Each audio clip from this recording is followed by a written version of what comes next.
Reiniciamos el programa académico de este primer día del curso intensivo de prisión preventiva, jurisprudencia y estándares internacionales de derechos humanos.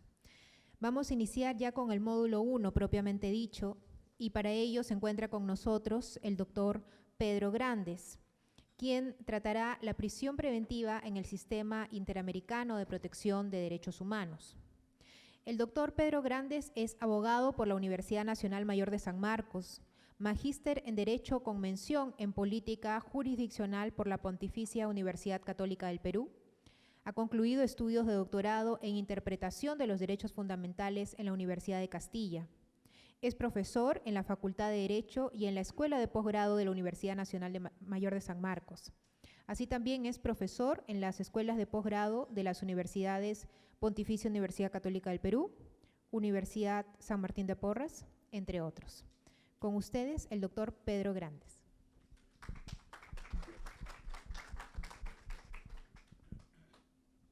Muy buenos días con todas, con todos.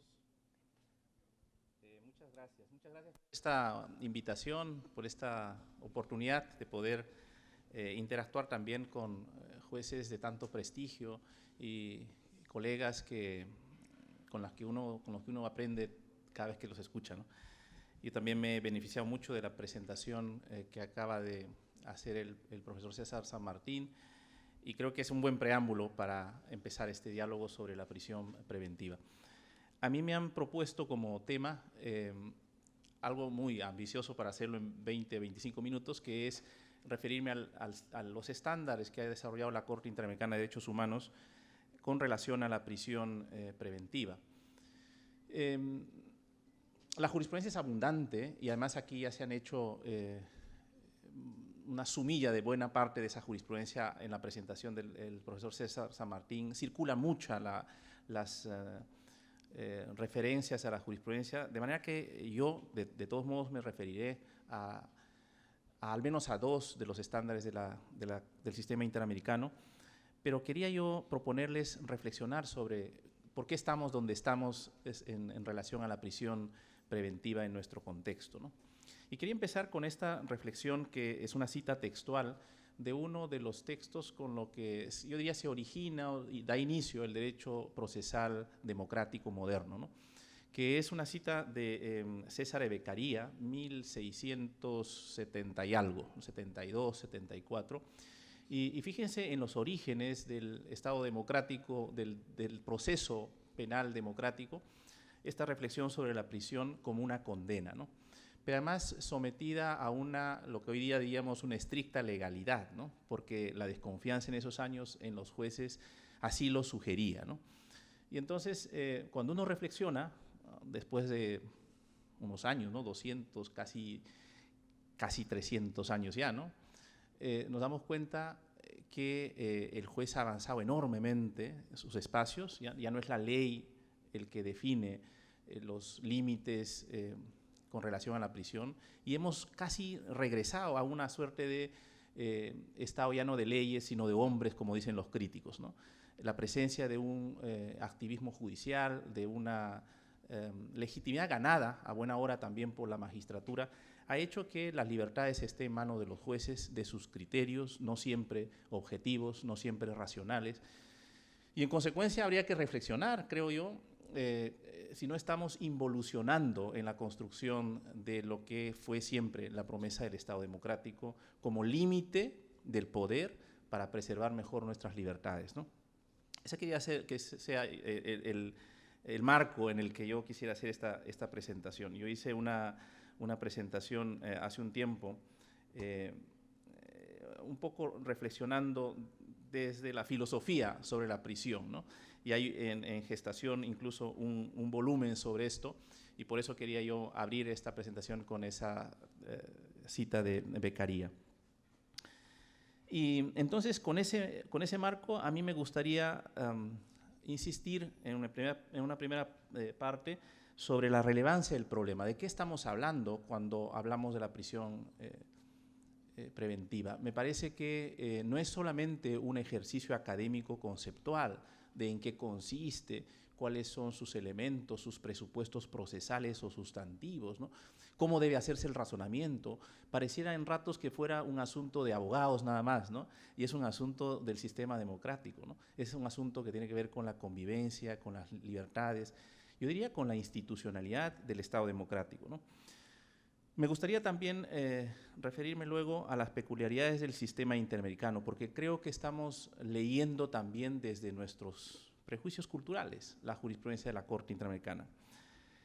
Y luego sí me gustaría desarrollar, simplemente centrarme en dos estándares. Mi esquema, si se quiere llamarlo así, mi intento de construir un discurso sería básicamente cómo progresivamente los jueces peruanos también han ido poco a poco entrando en diálogo, primero internamente con la jurisprudencia del Tribunal Constitucional y luego creo yo que vamos hacia un diálogo con el sistema interamericano. Mi idea sería de que poco a poco tengamos un razonamiento sobre la prisión preventiva cada vez más convencionalizado, que es, en buena cuenta, yo creo, al final cada vez más objetivo, más racional, más contrastable, menos subjetivo y en consecuencia más transparente y más legítimo también para la magistratura. Empiezo entonces refiriéndome a la relevancia del problema. Se pueden decir y mostrar muchas cifras, muchos datos para escandalizarnos un poco por qué estamos así, ¿no? Conceptualmente lo hemos visto en la conferencia del profesor César San Martín, que las cosas están bastante claras sobre qué cosa significa la prisión. Y uno se podría preguntar, ¿y por qué si está tan claras las cosas a nivel conceptual y teórico, vemos todo lo que vemos, ¿no? Podríamos decir, la teoría procesal, la teoría constitucional, la teoría convencional, incluso la teoría penal, no son nada descriptivas sobre qué cosa es la prisión preventiva. La formulación es más teórica, más normativa, ¿no? ¿Qué cosa debiera ser la prisión preventiva? Y entonces algo falla con nuestras teorías cuando no logran captar lo que realmente está pasando, ¿no? Miren estos datos, ¿no? El último informe de la Comisión Interamericana de Derechos Humanos es del 2013, habla de un 40% más o menos, pero los promedios acá no son nada precisos, ¿no? Porque hay países como Bolivia, por ejemplo, que mantiene un 75% de personas privadas de libertad sin condena, ¿no? La Comisión dice en su informe que en la región está operando como una suerte de pena anticipada, alentada por campañas de inseguridad pública que desnaturalizan por completo el sentido mínimo del Estado de Derecho, o sea que está afectando nuestra comprensión misma del Estado de Derecho. Se convierte, dice, en una medida abiertamente contraria al régimen establecido por la Convención y la Declaración Americanas y a los principios que inspiran a la Carta de la Organización de los Estados Americanos. Si hubiera en la Corte una técnica como ha desarrollado la Corte colombiana, por ejemplo, de la declaración de un estado de cosas inconstitucional, inconvencional, digamos, sin duda, las cifras que muestra este informe del año 2013 llevarían a la conclusión de que en la región latinoamericana hay un estado de cosas inconstitucional con relación a la gestión por parte de los sistemas de la prisión preventiva. O sea, hay un estado inconvencional, permanente, ¿no?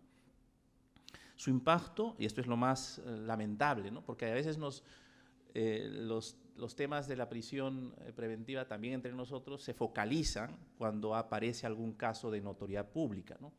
Pero esto afecta más no a los personajes públicos, no a los personajes políticos, afecta cotidianamente a las personas de menos recursos, a los grupos en situación de vulnerabilidad, ¿no?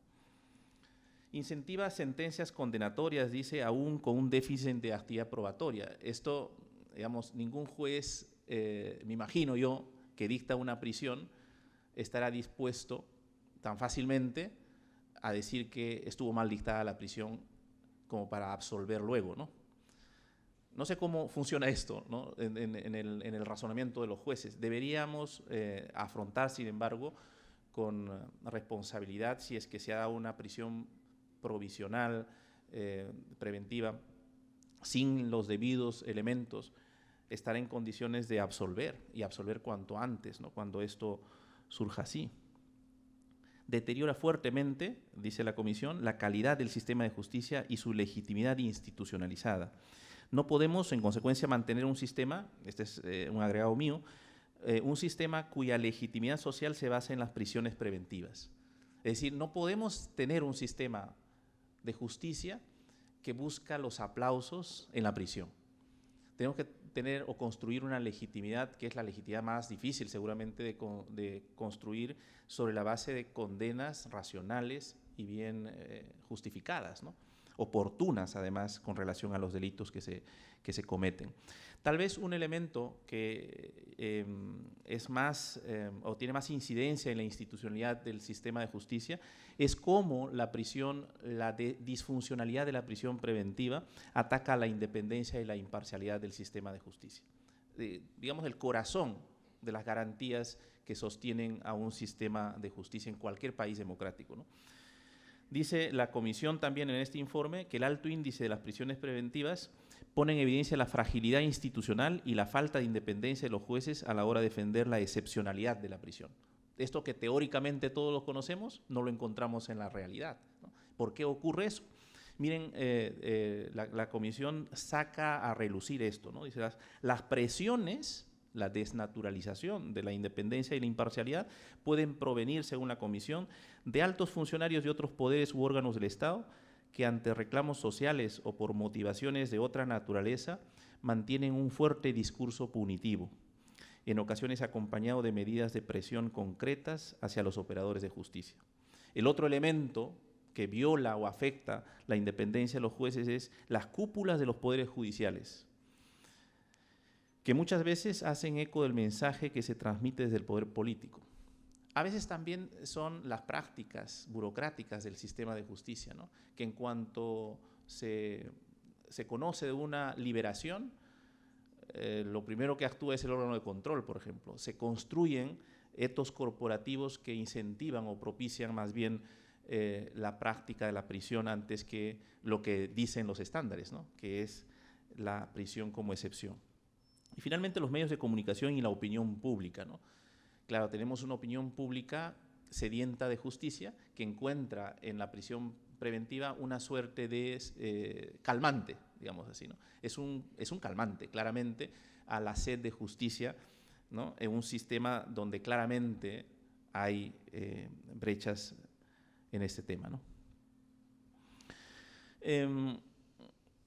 Una cuestión que deberíamos también tomar en cuenta es que cuando hablamos de los estándares del sistema interamericano, el sistema se relaciona con los estados bajo un principio muy conocido que se llama el principio de subsidiariedad, ¿no? Nosotros no deberíamos caminar siguiendo las pautas o, digamos, avanzar en nuestra jurisprudencia porque la Corte lo dice, ¿no? Si reflexionamos con más conciencia, a la Corte llegamos cuando fracasan todos los sistemas de protección a nivel interno. Y entonces el artículo 1 de la Convención Americana, por ejemplo, dice los estados garantizan, ¿no? Los estados deben garantizar. Ese artículo primero de la Convención, los estados deben garantizar los derechos que están recogidos en la Convención, me parece que en términos prácticos, cuando se le invoca es precisamente cuando los estados ya no garantizaron. O sea que es una paradoja, ¿no? Los estados deben garantizar y la gente va al sistema precisamente cuando los estados ya no garantizaron, ¿no? De manera que cuando leemos los estándares que emite la Corte, deberíamos preocuparnos, ¿no?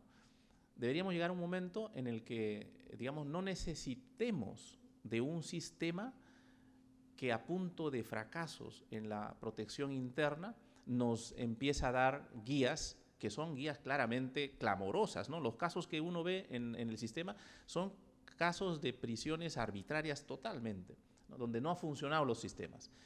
Llama la atención que en materia de prisión preventiva, por ejemplo, no tengamos casos en la Corte o no tengamos casos visibles, ¿no? Los casos notorios vienen de otros países, con arbitrariedades manifiestas, pero que también hemos tenido entre nosotros, ¿no? Aquí están algunos de los estándares que están en los textos, pero cuando hablamos de estándares de la Corte, hay que recordarlo, no es solamente el sistema normativo que está en la Convención, en las declaraciones, ¿no? En los últimos tiempos es especialmente importante las opiniones consultivas también y obviamente la jurisprudencia de la Corte. Los informes ayudan a sistematizar la jurisprudencia. Por ejemplo, si uno revisa el informe del año 2013, se da cuenta de que la propia comisión ha sistematizado y ha organizado la información un poco para difundir también la jurisprudencia del sistema, ¿no? ¿Qué tipos de estándar es el que desarrolla la Corte? Aquí quisiera hacer yo un pequeño paréntesis, un poco para entrar en diálogo con lo que solemos escuchar en este tipo de eventos, reuniones, conferencias, ¿no? Creo que hay dos maneras de acercarnos a la problemática de la prisión preventiva. Seguramente no es solamente el problema de la prisión preventiva la que está de alguna manera implicado en este tipo de enfoque, ¿no? Digo, hay dos enfoques. Uno sería el enfoque conceptual, más dogmático, ¿no? El profesor se para aquí y empieza a decir en qué consiste, cuáles son sus elementos característicos, cuáles son sus requisitos y sus presupuestos, ¿no? Parece que en materia de prisión preventiva el enfoque conceptual está fracasando. Es decir, no podemos definir, piensen ustedes en los presupuestos que establece el 268 del Código Procesal Penal. Si un procesalista, el más experto, quisiera capturar en abstracto lo que eso significa, no lo va a lograr. El enfoque conceptual nos puede plantear algunas ideas, ¿no? Algunos puntos de partida, pero creo que lo que habría que ir poco a poco entrando, especialmente para este tipo de problemas, es incorporando en el análisis y en el razonamiento lo que se conoce hoy como el enfoque argumentativo del razonamiento. La cuestión central en problemas como cuándo está justificada el mandato de prisión preventiva, creo que no es un enfoque conceptual el que nos puede ayudar mejor. No digo que no nos pueda ayudar, digo que puede ser de mayor ayuda si es que combinamos a lo mejor con el enfoque argumentativo. El enfoque argumentativo es más contextualizado, ¿no? Y entonces deberíamos nosotros, digo, aprender a migrar a un sistema de razonamiento propio del case law. La idea de que los casos ayudan a construir racionalidad en los razonamientos, ¿no? Esto me parece que aplica también para leer la jurisprudencia de la Corte Interamericana de Derechos Humanos, porque estamos acostumbrados entre nosotros a leer la jurisprudencia como si fueran pequeños artículos de códigos, ¿no? Como si fueran estándares canónicos, ¿no? Y creo que nos olvidamos de los casos, y los casos son los que podrían aportarnos mayores elementos de análisis y crítica también. Todos sabemos seguramente más o menos lo que ha dicho la Corte Suprema en este famoso caso, a ver si me ayudan, es 626-2013, caso Moquegua, ¿no? Y si yo les pregunto de qué trataba el caso, ¿se acuerdan o no? Es probable que no y podamos razonar. La Corte Suprema determinó la libertad de una persona que estaba en prisión. Yo me di el trabajo con algunos funcionarios del sistema de justicia de averiguar un poquito en qué anda el caso 626-2013. Bueno, el caso 626, con argumentos garantistas seguramente, terminó en una liberación. Hasta donde sé, no hay al momento condena en este caso. La Corte Suprema lo liberó. Es un caso de feminicidio, además un caso muy, muy clamoroso, donde había suficiente elemento probatorio que vinculaba a la persona feminicida con el hecho. ¿Qué podemos aprender si miramos más los casos y menos los conceptos? A lo mejor ajustamos mejor las reglas de la prisión preventiva, cuándo realmente se justifica y cuándo podemos estar incurriendo en un garantismo medio tonto o medio ingenuo, ¿no? Porque me parece que el discurso en abstracto puede hacer daño a las instituciones y puede a la larga deslegitimar el rol también de la judicatura, ¿no?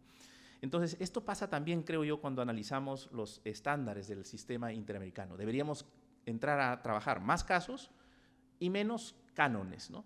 Porque lo que dijo tal enunciado, ¿no? Lo que se dijo en tal caso, me parece que, como yo mismo he recogido acá, ¿no? Por ejemplo, uno en abstracto podía recoger la obligación estatal de no restringir la libertad del detenido más allá de los límites estrictamente necesarios para asegurar que no impedirá el desarrollo eficiente de las investigaciones y que no eludirá la acción de la justicia. Pues la prisión preventiva es una medida cautelar no punitiva. Es un enunciado general, ¿no? La cosa es cómo se utiliza eso a la hora de razonar un caso concreto. Me parece a mí relevante esta parte del enunciado, ¿no? la prisión preventiva es una medida cautelar no punitiva. ¿Qué significa en términos prácticos, no? Por ejemplo, el diálogo que ha habido entre la 626-2013 precisamente y el caso Ollanta Humala en nuestro contexto jurisprudencial, ¿no? Ahí hay un diálogo muy interesante entre la Corte Suprema y el Tribunal Constitucional. Parece que la Corte Suprema razonó la prisión preventiva en el caso 626-2013 desde la perspectiva punitiva, desde el rol punitivo que podía cumplir la prisión.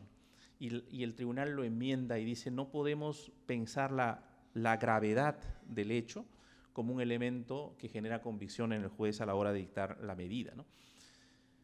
No sé si eso se ha superado. Yo honestamente no he leído el acuerdo de este año de la Corte Suprema, pero ese diálogo debería ser productivo en términos de estándares jurisprudenciales y ojalá incorporando algunos estándares de la Corte Interamericana. A mí me parecía, cuando uno lee los manuales y los enfoques conceptualistas en torno a la prisión, uno se encuentra con que en 626-2013 se habría incorporado la proporcionalidad, ¿no? Eso es lo que suelen decirnos algunos, no he sido exhaustivo en revisar todos los trabajos en torno a esto.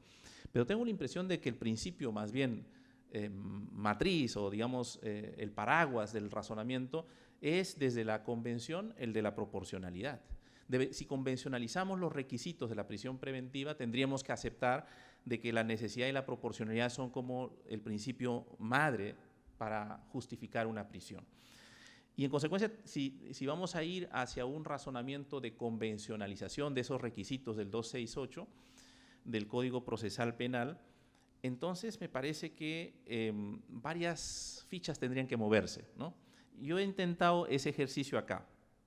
¿Qué dice la Corte con relación a la necesidad y la proporcionalidad? Dice, solo procederá, necesidad, cuando sea el único medio que permita asegurar los fines del proceso, tras demostrarse que otras medidas cautelares menos lesivas resultarían infructuosas a esos fines. Es yo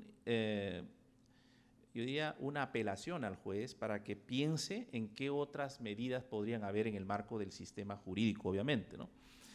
Y en cuanto a la proporcionalidad, dice como estándar que legitima y controla cualquier otro estándar en sede interna, ¿no? O sea, un estándar, el de la proporcionalidad, que vendría a ponerle controles a los tres requisitos del 268.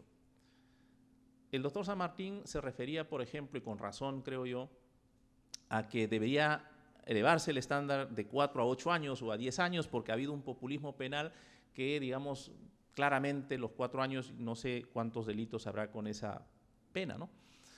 Pero yo me preguntaba si un juez podía razonar en términos de proporcionalidad algunas de los tipos penales. Porque la proporcionalidad es un criterio constitucional y convencional.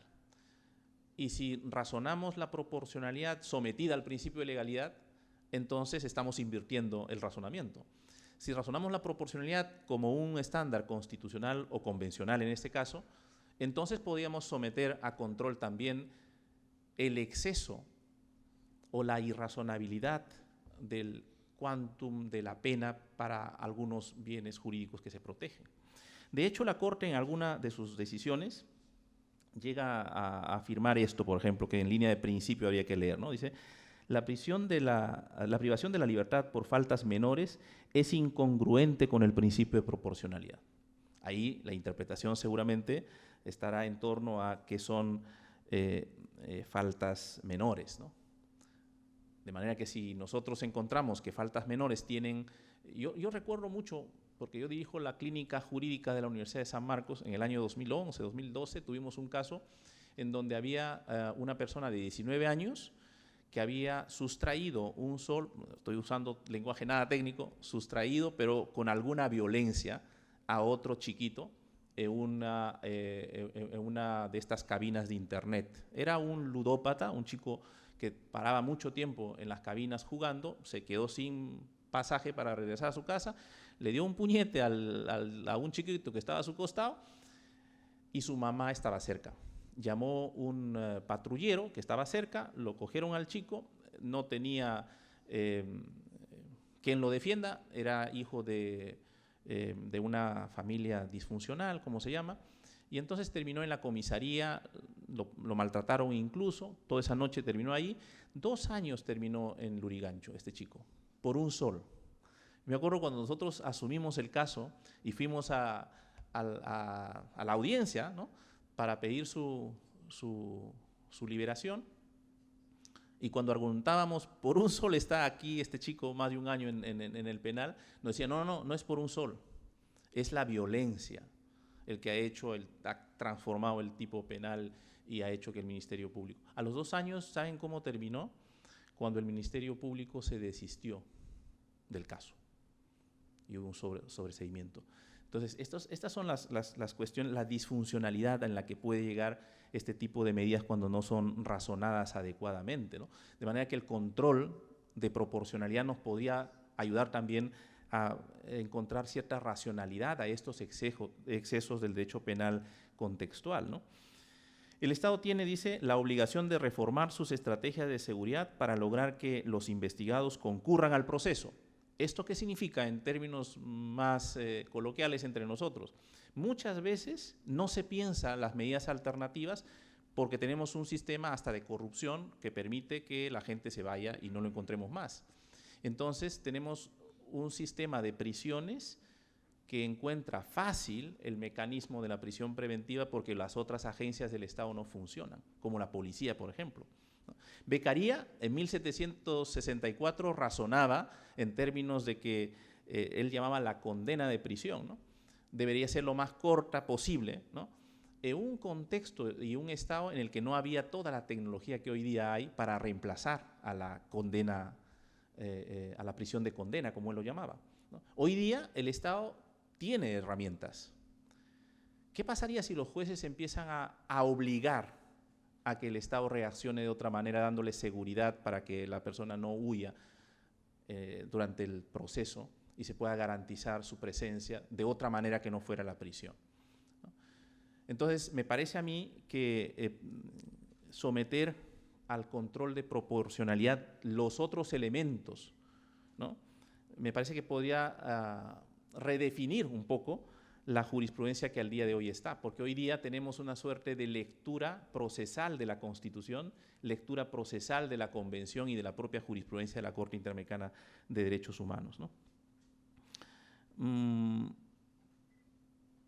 Una cosa también que me parece que puede saltar a la vista cuando analizamos desde esta perspectiva el razonamiento de los jueces, ¿no? Han visto ustedes que los fiscales piden, si la ley les permite 36, piden 36.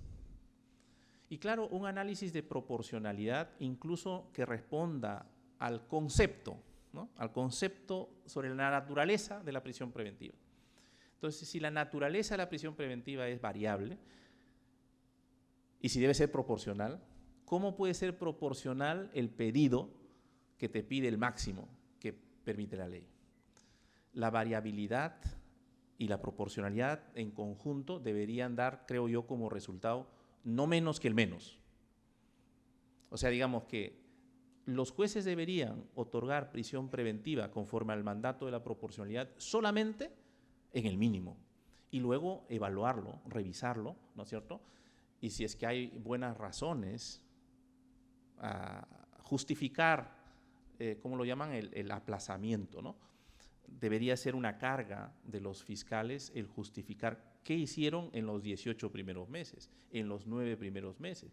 Y en una audiencia, ¿no es cierto?, con contradictorio, ver si hay buenas razones para ampliarlo.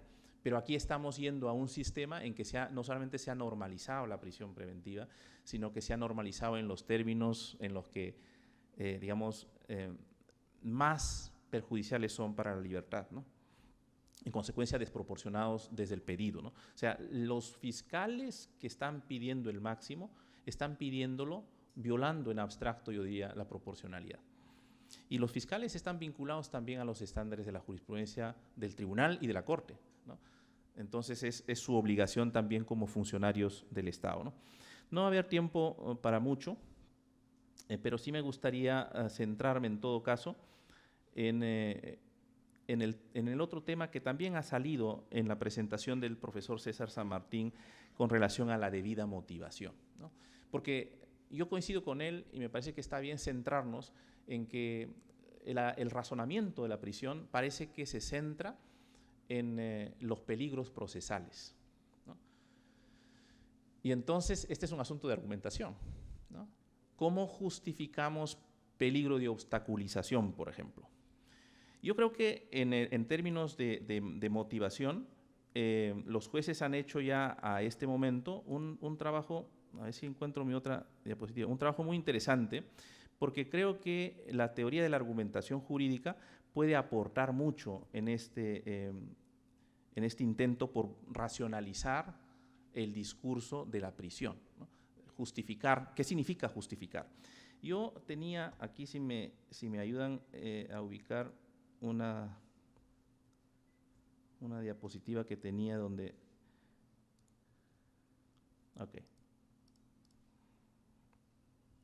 Donde lo que yo he hecho es aquí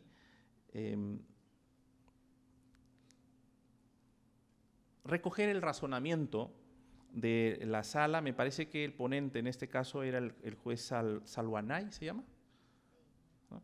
Donde creo que hay una buena vinculación entre un modelo de razonamiento, este es el modelo de Toulmin, se conoce, ¿no? Y cómo justificar un ejemplo de peligro, ¿no? El modelo de Toulmin es un filósofo que ha trabajado el razonamiento de los jueces como razonamiento para ejemplificar un tipo de estructura argumentativa.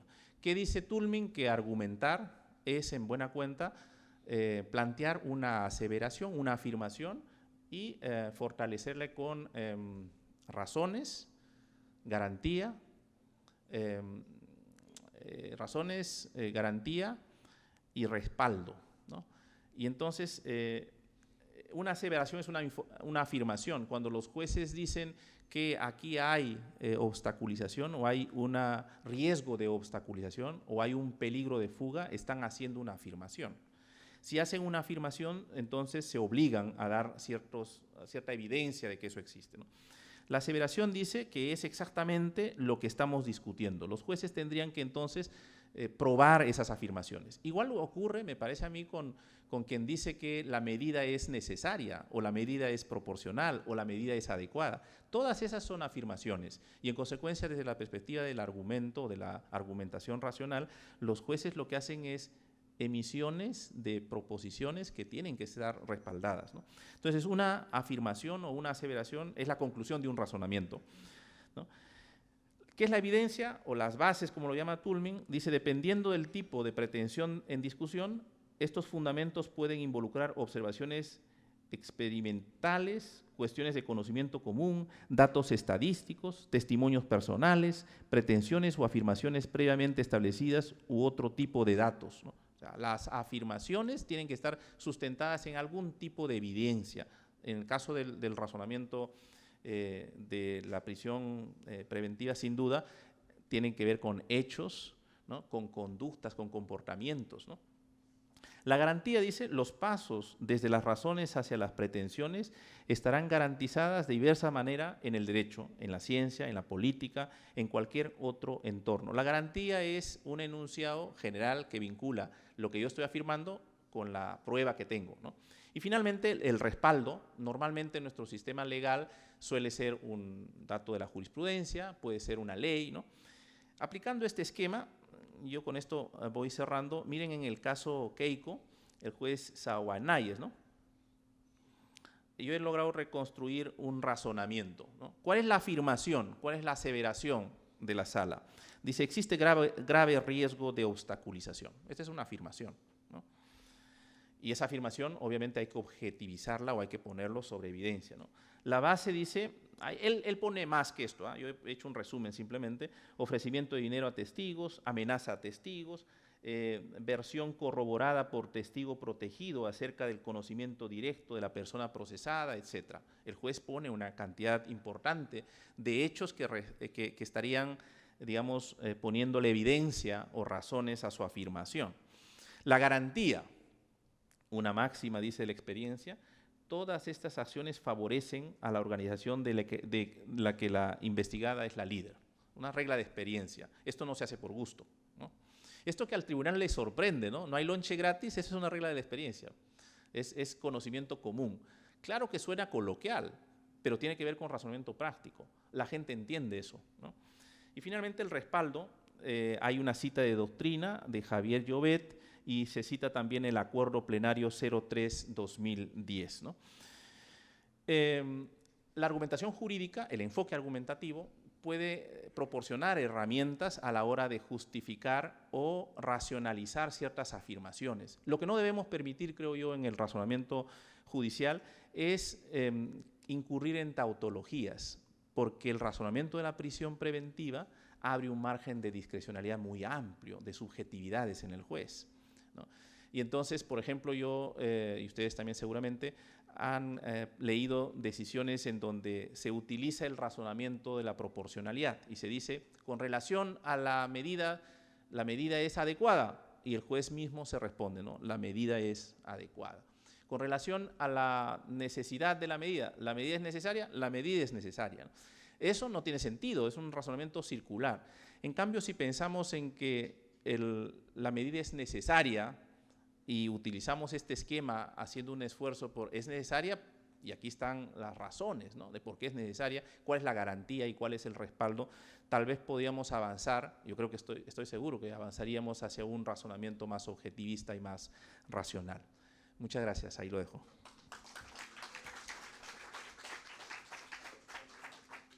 Muchísimas gracias al doctor Pedro Grandes. El doctor nos va a acompañar. La doctora Sisi le entrega su constancia y le agradecemos muchísimo por su participación en este primer curso de la Escuela Garantista.